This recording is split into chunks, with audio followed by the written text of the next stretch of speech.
Muito bem, espero que consigam me ver daqui. Muito bem, pessoal, estamos gravando essa entrevista aqui com o padre José Eduardo. É uma entrevista para a edição da Esmeril que versa sobre a cosmovisão judaico-cristã, né? E nós queríamos perguntar para o padre, que tem, digamos assim, uma grande cultura literária e filosófica, o que ele acredita que nessa cultura judaico-cristã foi uma das coisas mais importantes pela promoção do homem, né, nessa formação da civilização ocidental. Antes de tudo, padre, se o senhor puder, por gentileza, para os nossos leitores, dar um breve resumo da sua formação, que eu acho que seria interessante para nós. Então, eu sou padre José Eduardo de Oliveira e Silva, eu sou sacerdote da Diocese de Osasco. Como todos os sacerdotes, a minha formação é filosófico-teológica. Então, eu sou graduado em filosofia e sou doutor em teologia. Fiz a graduação em São Paulo, depois mestrado e doutorado em Roma. E minha especialidade é teologia moral, né? A minha área de pesquisa, né? Em qual universidade, padre, o senhor fez? Universidade Santa Cruz, em Roma. Santa Cruz. E como eu tive, desde 2013, demandas de tipo pró-vida, pró-família, etc., então eu precisei digamos assim, me dedicar muito ao estudo dessas questões, pelas quais eu acabei ficando um pouco conhecido, né? Mas mais por causa das demandas, assim, digamos, presentes, né? E embora a minha área mesmo pessoal de pesquisa seja o campo da teologia moral e também da filosofia. Eu digo que eu sou teólogo de profissão, mas filósofo de vocação. Eu gosto muito da filosofia mesmo. Qual foi a tese de mestrado do senhor? Tanto o mestrado quanto o doutorado foi sobre a virtude da religião. A virtude da religião. Eu só aprofundei. Só aprofundou isso. Excelente. Padre, então, se o senhor puder comentar um pouco para nós, dos leitores da revista Esmeril, um aspecto que o senhor julgue mais relevante, ou pelo menos que o senhor tenha mais facilidade para falar sobre ele, dessa cultura, melhor dizendo, desta visão judaico-cristã do homem, do mundo, que realmente seja importante para a formação da civilização ocidental. Bom, a primeira coisa que, quando a gente fala de cultura judaico-cristã, eu me sinto, digamos assim, necessitado de delimitar um pouco os conceitos, né? Por quê? Uma coisa é o judaísmo, digamos, antes da encarnação do Logos, do Verbo Eterno de Deus Pai, né? E outra coisa é o judaísmo posterior à encarnação de Nosso Senhor, que acabou, digamos assim, se degenerando no judaísmo talmúdico, no judaísmo esotérico, na Cabala, etc, etc, etc. Né? Em que esses ramos do judaísmo acabaram se tornando propulsores da mentalidade revolucionária. Né? Então, quando nós falamos de cultura judaico-cristã, eu entendo no sentido de que o cristianismo é antecedido historicamente pelo judaísmo, assim como o Novo Testamento é antecedido pelo Velho Testamento, embora o supere, embora tenha, digamos, transcendido imensamente e até tornado racional, possível de se entender, o Velho Testamento. Né? Ora, a cultura, portanto, a cultura cristã, digamos assim, ela tem um ponto de apoio fundamental. E esse ponto de apoio fundamental é aquele que aparece em João, capítulo 1, versículo 1. In arche logos. No princípio era o logos. No princípio era o verbo. A palavra logos, no grego, ela pode ser traduzida em latim como verbum ou como ratio, né? Como palavra, verbo, ou como razão. Ora, quando São João escreve no início do seu evangelho que no princípio era o logos, no princípio era o verbo, no princípio era a razão, ele, de alguma maneira, explica de modo mais profundo o primeiro versículo da Sagrada Escritura. No livro do Gênesis, a Bíblia começa com essas palavras: no princípio, criou Deus o céu e a terra. No princípio, criou Deus o céu e a terra estava em forma e vazia, o Espírito de Deus pairava sobre as águas, e Deus disse: haja luz. Então, Deus disse. Né? São João, apóstolo, portanto conhecedor da divina revelação,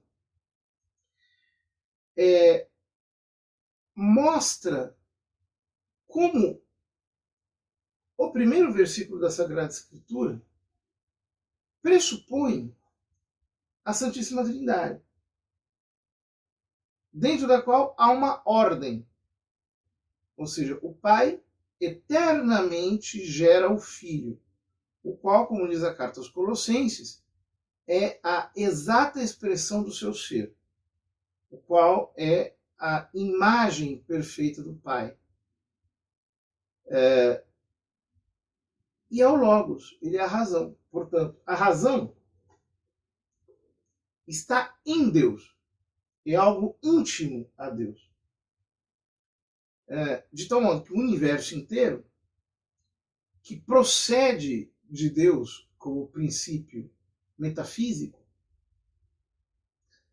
também está dependente de Deus em termos, eu diria, racionais. Ou seja, a criação não poderia ser de modos infinitamente ou contraditoriamente alternativos. A criação está analogada em relação ao ser de Deus, de tal modo que Deus, sendo ele mesmo razão, tendo ele dentro da sua própria intimidade razão, ele, digamos, faz todas as coisas de tal modo que elas estejam impregnadas de racionalidade, de lógica, de coerência, de um princípio lógico que as constitua enquanto tais.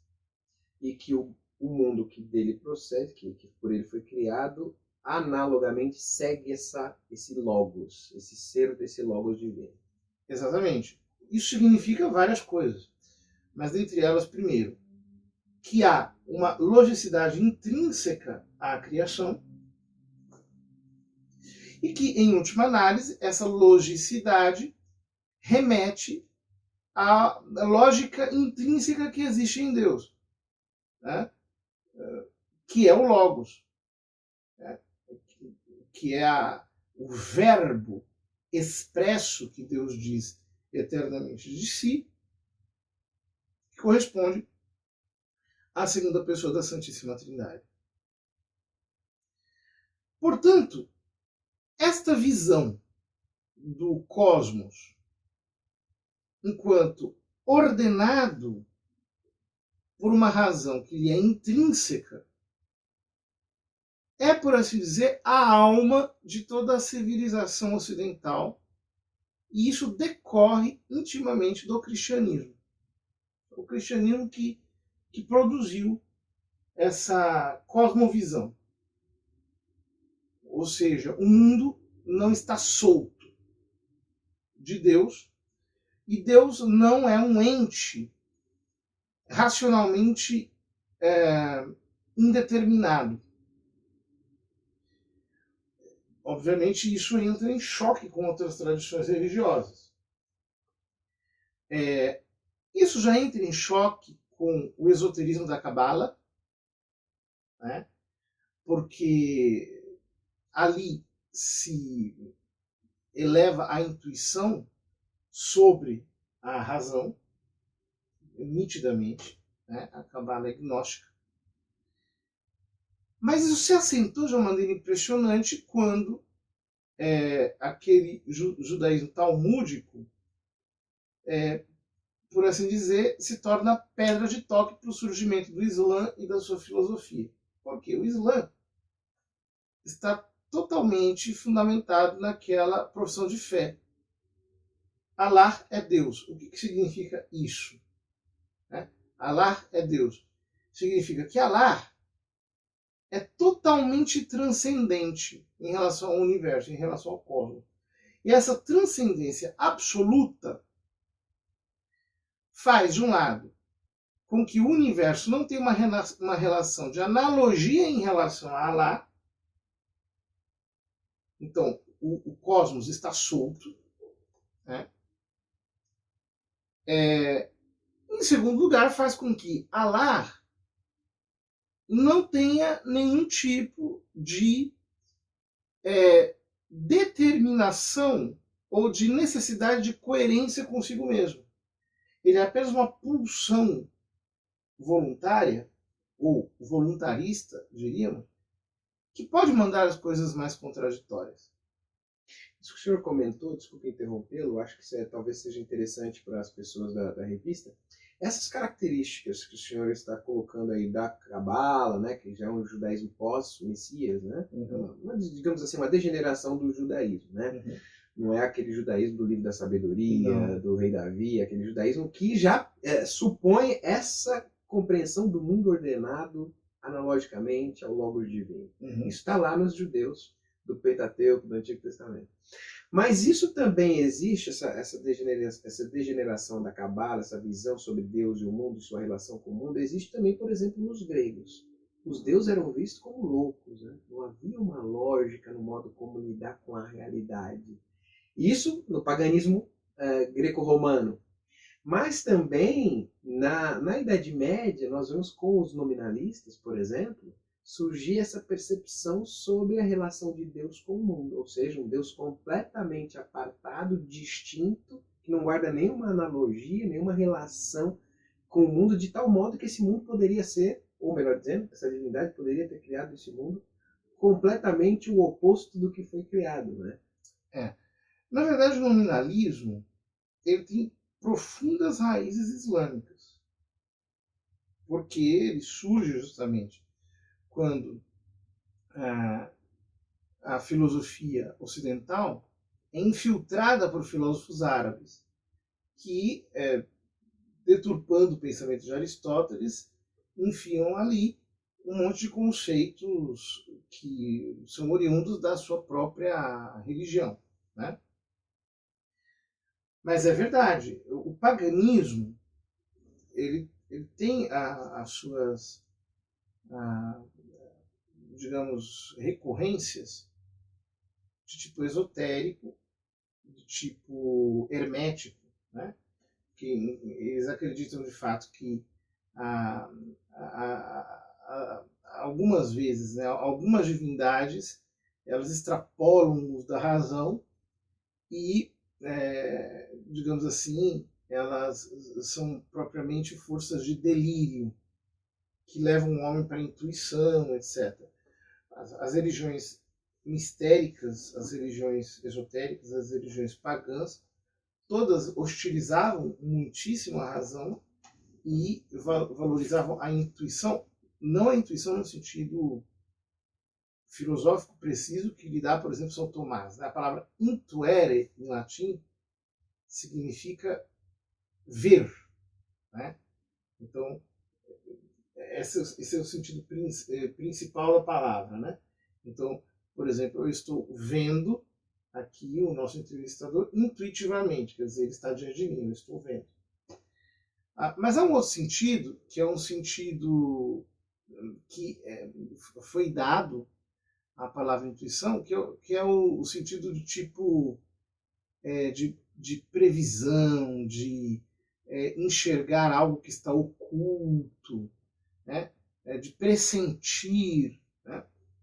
Então, esse sentido da palavra intuição foi desenvolvido sobretudo nos círculos esotéricos. Né? E os círculos esotéricos, eles começam muito da antiguidade, com aquelas religiões mistéricas antigas, etc., que foram, digamos assim, pululando entre os povos e que criaram raízes aqui e ali. Ora, então para o Islã, a criação não precisa ser coerente com Alá, e Alá não precisa ser coerente consigo mesmo. Ele pode mandar coisas contraditórias, e se ele mandar coisas contraditórias, o que ele manda é igualmente lei. Porque não há nenhum tipo de vinculação lógica que faça com que uma lei que, por exemplo, mande adorar a Deus, seja melhor do que uma lei que mandasse o homem ser idólatra. Os filósofos islâmicos, na antiguidade, tinham perfeita convicção disso daí. Isso está digamos assim, nas antípodas do cristianismo, de uma maneira absoluta. Né? Para o cristianismo, não. Para o cristianismo, o Logos está em Deus, como Deus é simples. Ele é o próprio Deus, e toda a criação carrega, por assim dizer, as marcas do Logos, e possui uma lógica intrínseca, isso que nós chamamos de lei eterna, que pode ser discernida pela razão, compreendida e posta em prática pela razão, isso é o que nós chamamos de lei natural. Não apenas do ponto de vista moral, mas também do ponto de vista teorético. Nós podemos conhecer a verdade relativa a qualquer coisa na realidade. A nossa própria inteligência está constituída por princípios lógicos que são verdadeiramente princípios, ou seja, eles são inarredáveis, eles estão presentes em nós de maneira insofismável. Né? Por exemplo, o princípio de identidade. Algo é idêntico a si mesmo, o princípio da não contradição. Algo não pode ser e não ser ao mesmo tempo sob o mesmo aspecto. São princípios que estão no nosso intelecto, certíssimos, a partir dos quais nós podemos conhecer qualquer outra coisa de maneira certa, desde que nós o apliquemos à realidade verdadeiramente. Ora, essa visão das coisas começa a decair já no final da Idade Média, com o surgimento do nominalismo, quando os nominalistas negam a existência das essências e dizem que toda essência é apenas um nome. Né? Então, por exemplo, os cães não têm uma essência comum compartilhada por eles. A essência canina, que, como explicou muito bem São Tomás, não existe fora dos cães, existe apenas nos cães existentes concretamente. Mas existe, é uma essência só, que existe concretamente em cada um dos indivíduos cães que compõem essa espécie. Mas, segundo os nominalistas, essa essência é apenas um nome, é o nome cão, que serve para colecionar entes similares, mas que não compartilham a mesma natureza. Então, com essa visão das coisas, eles começaram a enlouquecer o intelecto de todo mundo. Né?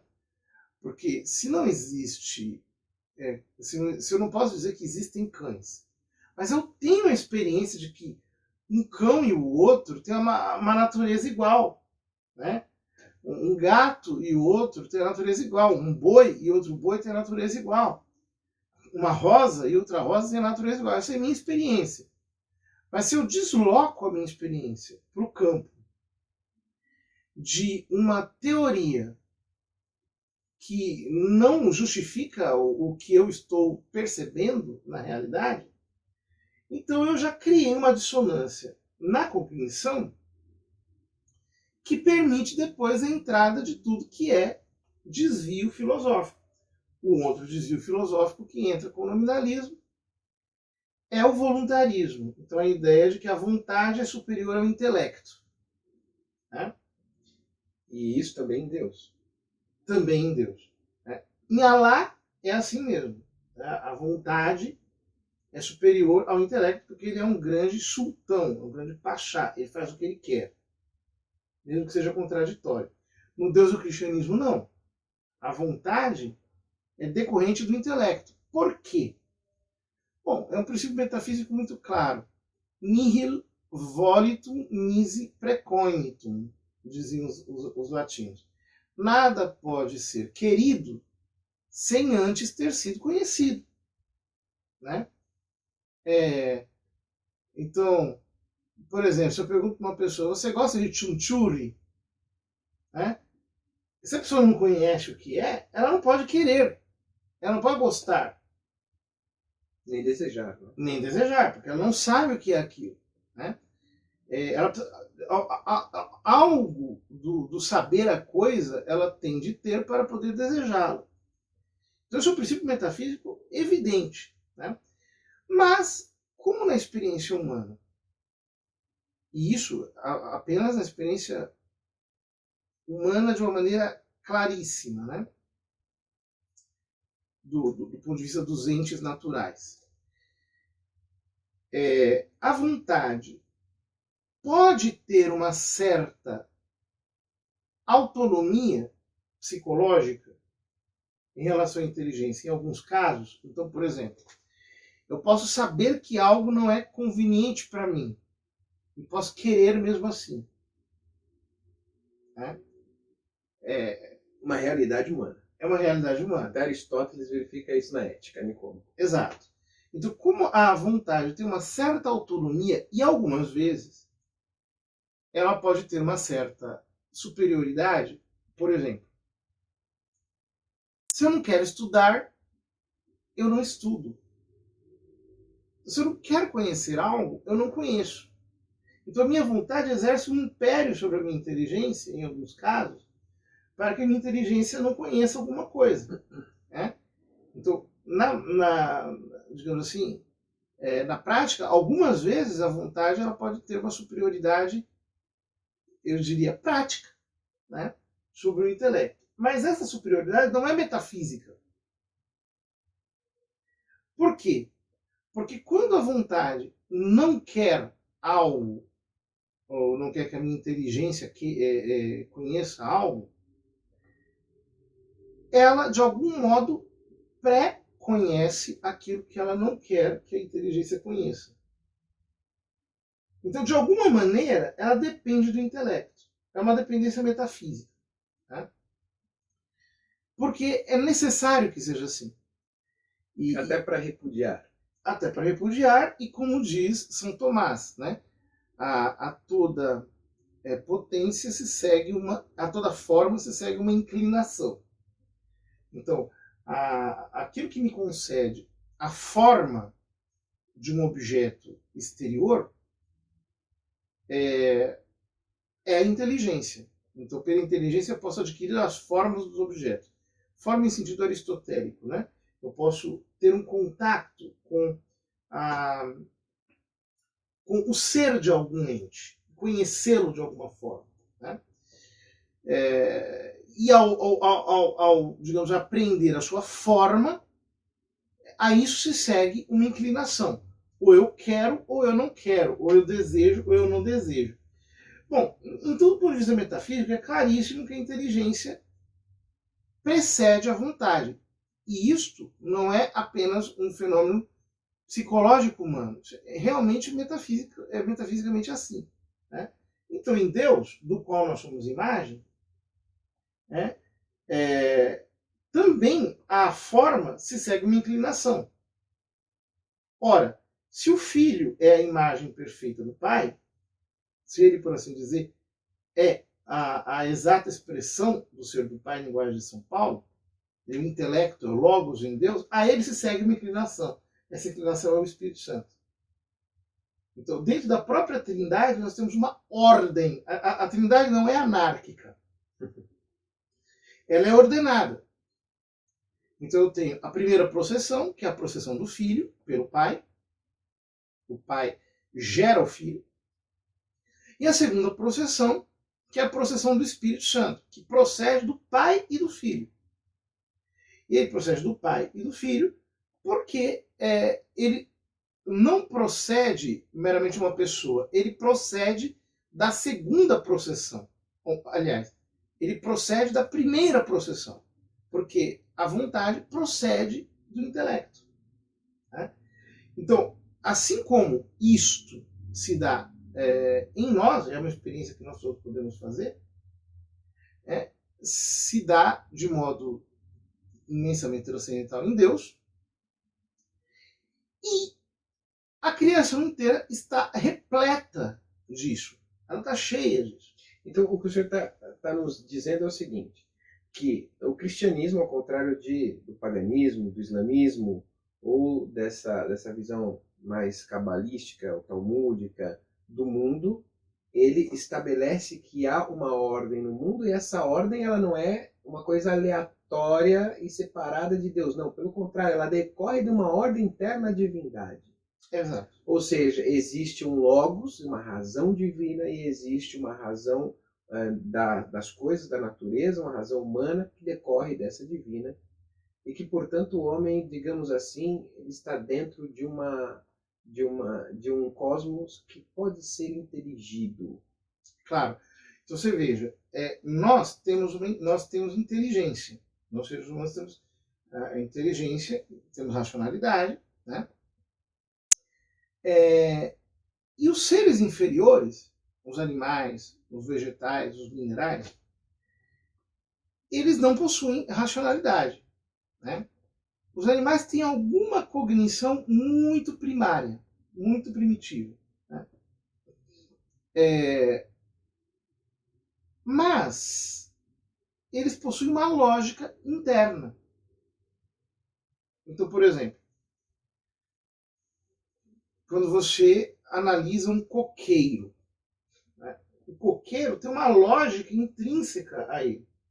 Ele nasce sob determinadas condições, ele cresce sob determinadas condições, ele frutifica ou não sob determinadas condições, e você é capaz de conhecer essas condições que estão no coqueiro e descrevê-las, e mostrar aquela logicidade, digamos assim, descobrindo-a para as demais pessoas, e pode até transformar isso numa ciência. Né? Então, é assim, por exemplo, que se poderia criar, entre aspas, a coqueirologia. Né? Quer dizer, você descobre qual que é o logos que está intrínseco ao coqueiro, e então você descobre qual é, digamos assim, a lógica que o constitui internamente. O mesmo vale para qualquer coisa, para a órbita das estrelas, para as moléculas de água, para as partículas subatômicas. Tudo possui uma logicidade. Ora, essa logicidade não foi posta pelo ente em si mesmo. Inclusive, ela é válida, tem que ser válida muito antes de que o ente exista. Né? Então, por exemplo, né, todas as pessoas que são a favor, né, de uma teoria evolucionista, coisa assim, e que dizem que o universo, no princípio, era apenas uma conjunção de forças que estavam dentro de determinadas proporções matemáticas. Né? Ora, mas se existem proporções matemáticas, as leis dessas proporções são anteriores a que existam os entes que, digamos assim, a concretizam. Então você não está resolvendo o problema, você está apenas adiando o problema, mas resolvendo você não está. Porque qual é a inteligência ordenadora que fez com que essas leis estivessem ali presentes e fossem válidas, né, de uma maneira, digamos assim, permanente, né, para não dizer eterna? Portanto, para o cristianismo, a realidade inteira está impregnada de lógica, está impregnada de racionalidade. Com o nominalismo, isso começa a entrar em crise e isso se acentua na idade moderna, quando já se avança, né, do essencialismo e da negação das essências, que são resultado da filosofia nominalista, para a negação da existência das próprias formas, né? Isso é responsabilidade do Isaac Newton, né? Ele reduz o universo a um conjunto de proporções matemáticas apenas. Como se ele não tivesse formas, como se tudo fosse apenas projeção matemática. Né? Uma descrição, uma espécie de descrição matemática do universo. Dá a impressão de exatidão, mas também não corresponde à nossa realidade, porque quando nós olhamos para um gato, nós estamos conhecendo um gato mesmo. Né? Nós não estamos conhecendo apenas uma proporção matemática diferente de outra proporção matemática.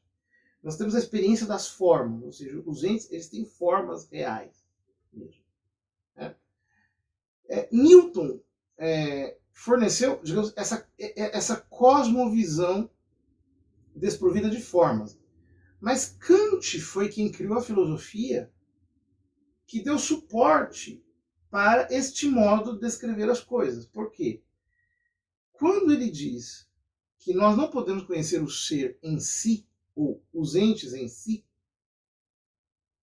mas nós temos apenas apreensões caóticas, que são organizadas por categorias imanentes do nosso intelecto, que, por assim dizer, projetam uma ordem sobre o cosmos, que está na nossa mente e que não está no próprio cosmos, ele cria um abismo entre o nosso intelecto e o mundo real. Então, segundo esse tipo de filosofia, eu não posso saber qual é a cosmologia do mundo. Eu só posso saber quais são as categorias do entendimento que nós temos. Essas eu posso conhecer com certeza.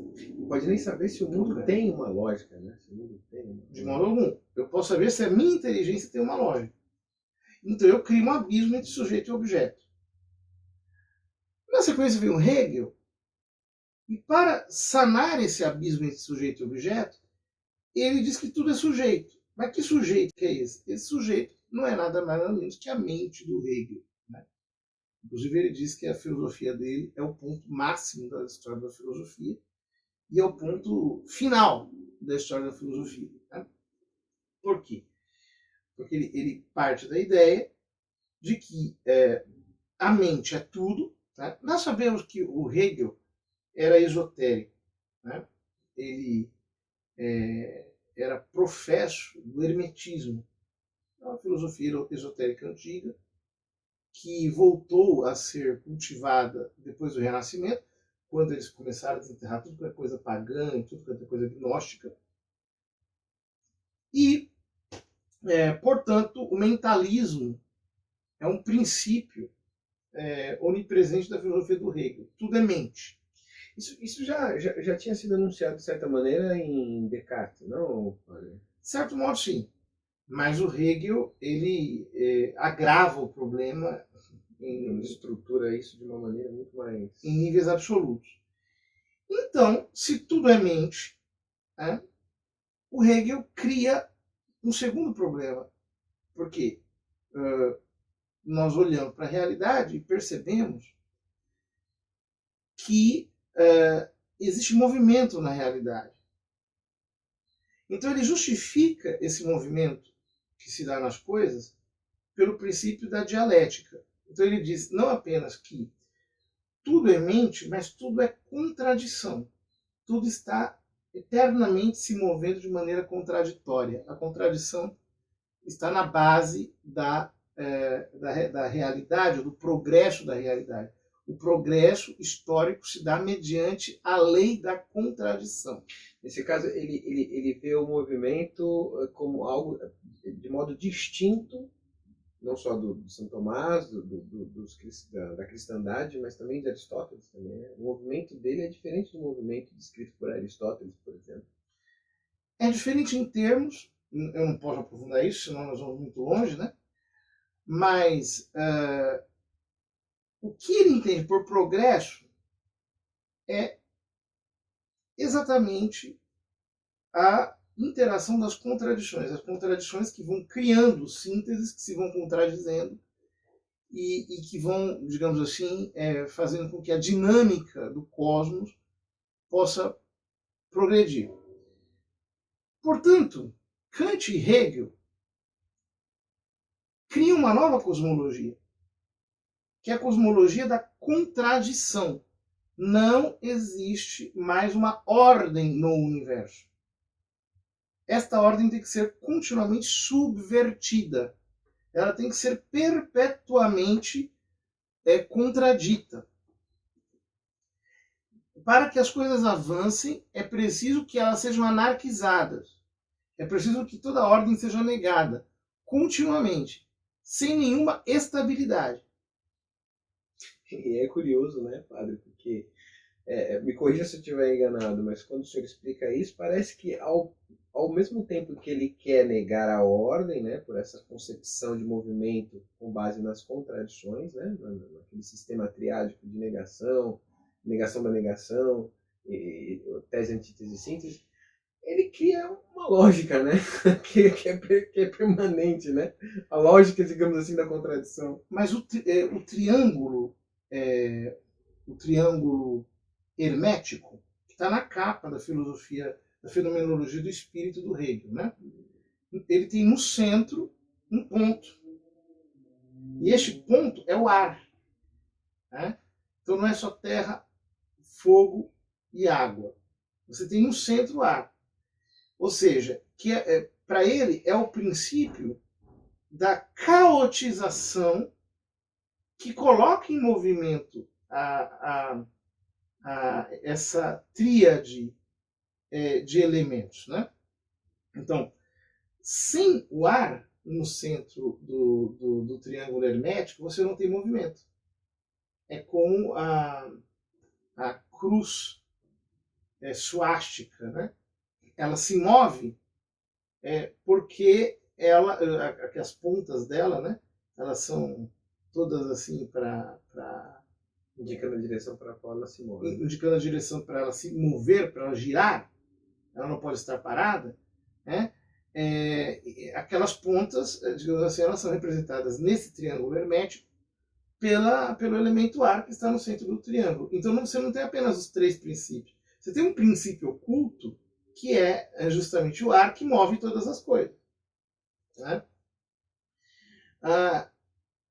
Portanto, você tem nessa cosmologia do caos, nessa cosmologia revolucionária, digamos assim, a completa diluição da cosmologia clássica, tradicional, que enxerga o universo inteiro presidido por uma ordem que, em última análise, remete a Deus. Ora, se o Hegel tivesse terminado aí, né, isso seria só uma excentricidade acadêmica, ninguém levaria isso muito a sério. Acontece que surgiram os marxistas. E os marxistas foram criando escolas de pensamento que transformaram a cosmologia hegeliana, kantiana, em cosmologia prática. Ou seja, eles trabalharam na militância dessa cosmologia. Então, todo o movimento marxista, o movimento desconstrucionista, o movimento estruturalista, pós-estruturalista, crítico, pós-crítico, toda essa turma, né, são a militância da cosmologia do caos, que curiosamente surge lá no final da Idade Média, quando, inclusive, criam as universidades e, desse modo, eles separam a vida intelectual da vida espiritual e da vida prática, no fundo, né? Tornando possível, digamos, a pululação de todo esse tipo de ideias e coisas desse tipo. É por isso que hoje em dia nós temos essa impressão de que o mundo está bagunçado, de que não existe ordem no universo, né? Recentemente me mostraram aí um vídeo de um coro da cidade de São Francisco, do movimento LGBT, em que eles falam assim: nós vamos converter os filhos de vocês, né? Nós vamos converter as suas crianças, eles dizem. Vamos converter para quê? Né? Justamente para aquelas coisas de que vocês têm nojo. Eles dizem isso. Né? Ou seja, todos esses movimentos que surgiram na modernidade, eles são a militância do caos. Sem essa militância, a cosmologia do caos jamais iria para frente. Né? Por que a cosmologia do caos vai para frente? Porque tem, digamos assim, a hegemonia dos meios de comunicação, da propaganda, do marketing, da indústria de entretenimento, dos sistemas educacionais, dos grupos religiosos alternativos que vão surgindo e que vão, a posteriori, até alterando a própria estrutura da igreja para fazer adaptar-se a essa cosmologia do caos, a essa bagunça, a essa desordem, etc, etc. Enfim, né? Mas sem essa militância, isso não passa de uma excentricidade intelectual a mais. Né? Portanto, o que nós temos que fazer, né, diante disso? Nós temos que voltar à contemplação original do universo, remontado a esse princípio racional que é presidido por Deus, tá, na sua ordem última. Né? Então, por exemplo, existem livros como o Tratado dos Três Dias, do Hugo de São Vítor. Leiam isso para vocês verem. O que é uma cosmologia cristã? Né? Isso é uma cosmologia cristã. Que tem a Santíssima Trindade no topo e o universo inteiro está arrumado. Não é uma casa bagunçada. Né? De tal modo que nós estamos como que num impasse, num drama permanente. Que drama é esse? Então, alguns dizem o seguinte: nós estamos entrando na era pós-cristã. Né? Os esotéricos dizem na era de Aquário. Né? Eles são engraçados. Então, veja, em primeiro lugar, isso é uma bobagem. Nós não estamos entrando na era pós-cristã coisa nenhuma. Por quê? Porque as marcas que o cristianismo deixou no Ocidente, elas são permanentes. Né? Por que você não tem, por exemplo, um movimento feminista no Afeganistão? Por que eles não vão criar um movimento LGBT no Irã? Que é um lugar onde se mata mesmo homossexuais. Não é aqui. Né? Lá se mata mesmo por eles praticarem aquilo. Por quê? Por um motivo muito simples. Porque é no Ocidente que você tem as bases de valores que fazem, por exemplo, nós percebermos que nós temos uma natureza humana comum e que, portanto, eu não posso te agredir. Eu tenho que te respeitar. Ou seja, por causa da cosmologia, da ordem que o cristianismo criou, então nós temos que respeitar uns aos outros. Então todos os movimentos revolucionários, eles são como que um parasita dos valores do cristianismo. De alguma maneira, eles estão reforçando esses valores, mesmo quando querem combatê-los. De outro lado, eles já destruíram tanto a cosmologia da ordem que hoje nós não conseguimos praticamente entender quase nada daquilo que é a tradição do cristianismo. Porque a coisa está muito bagunçada. Então, a minha especialidade é teologia moral. Né? Eu vou dizer para vocês. Como é difícil a gente explicar os princípios morais uma sociedade que está totalmente doida, né? Então, por exemplo, eu tenho que explicar para uma menina que ela não pode chamar a mãe dela de burra. Eu tenho que explicar isso. É o fim da picada. Quer dizer, numa cosmologia ordenada, é evidente que você tem que respeitar os seus pais. Como você tem que respeitar uma pessoa mais velha, como você tem que respeitar uma pessoa que tem uma dignidade qualquer, vocês não são iguais, que há uma ordem entre os seres humanos. Né? Mas aí criou-se a ideologia do igualitarismo. Então, tanto faz se você é a minha mãe, se você é a Madre Teresa de Calcutá, e se você é a Gretchen. É tudo igual. Então eu tenho que tratar todo mundo como se fosse indigno do mesmo modo. E aí, para nós explicarmos coisas como o quarto mandamento e assim por diante, dá um trabalho tremendo, porque aquela sensibilidade já foi bagunçada. Então esse é o drama. Né? Você não consegue burilar de tal modo a cosmologia da ordem que você trapaceie de maneira a anulá-la, a cancelá-la. Mas ao mesmo tempo, você a bagunçou de tal modo que para que você restaure a sensibilidade das pessoas, a imaginação, o imaginário das pessoas, segundo aqueles princípios, você vai ter que ter um trabalho gigantesco. Essa é a nossa missão. É o que muitas vezes o pessoal chama de guerra cultural, né? Então, o senhor acredita, claro, que o cristianismo que ele trouxe de modo mais profundo para a criação da civilização ocidental, essa percepção de que o mundo ele tem uma lógica, ele tem uma ratio que o constitui e que por isso o homem pode atingir a verdade. A verdade ela está digamos assim, encalacrada no coração da civilização ocidental, graças ao cristianismo. Exatamente. E só o cristianismo fez isso. E só o cristianismo deu uma verdadeira noção de sentido para a civilização.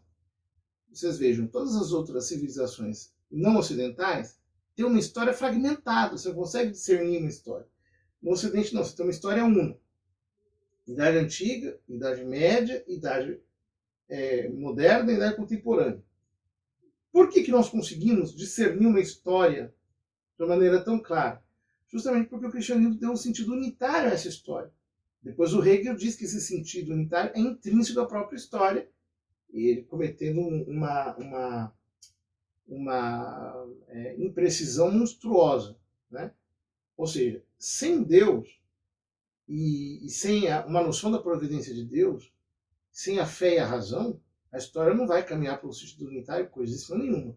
Ela vai caminhar para a degeneração, para o caos, que é para onde ele está caminhando agora. Entendi. Excelente. Bom, eu acho que o padre delineou bem qual é o papel dessa noção de racionalidade, de razão para a civilização ocidental, e isso distingue, me parece muito claro, realmente o Ocidente do resto do mundo, né? É claro que há outros fatores, né, padre, como por exemplo a concepção de caridade, né? No mundo antigo, por exemplo, só para dar uma pincelada aqui, porque o padre a gente não tem tempo de falar tudo isso nessa entrevista, mas a concepção de caridade cristã, né, que já tinha ali as suas origens no judaísmo, naquele cuidado com a viúva, no cuidado com os filhos que tinham perdido os pais, né, os órfãos, etc. Essa caridade não existia, por exemplo, entre os pagãos. Não existiam hospitais, não existiam leprosários, não existiam... Quem tinha dinheiro pagava o seu mestre, quem tinha dinheiro pagava o seu médico, né? E era assim que as coisas funcionavam. Com o cristianismo, não.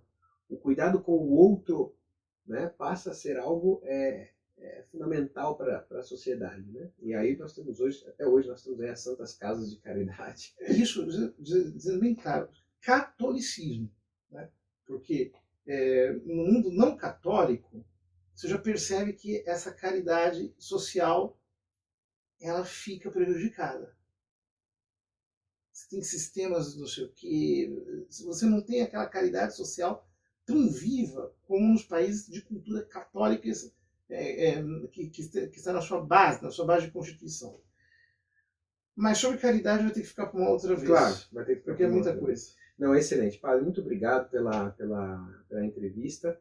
Espero que os senhores gostem, os leitores da revista Esmeril, e eventualmente, numa outra oportunidade, que tiver algo que talvez o padre gostaria de comentar e de compartilhar com a gente, nós poderemos ver eventualmente uma segunda entrevista.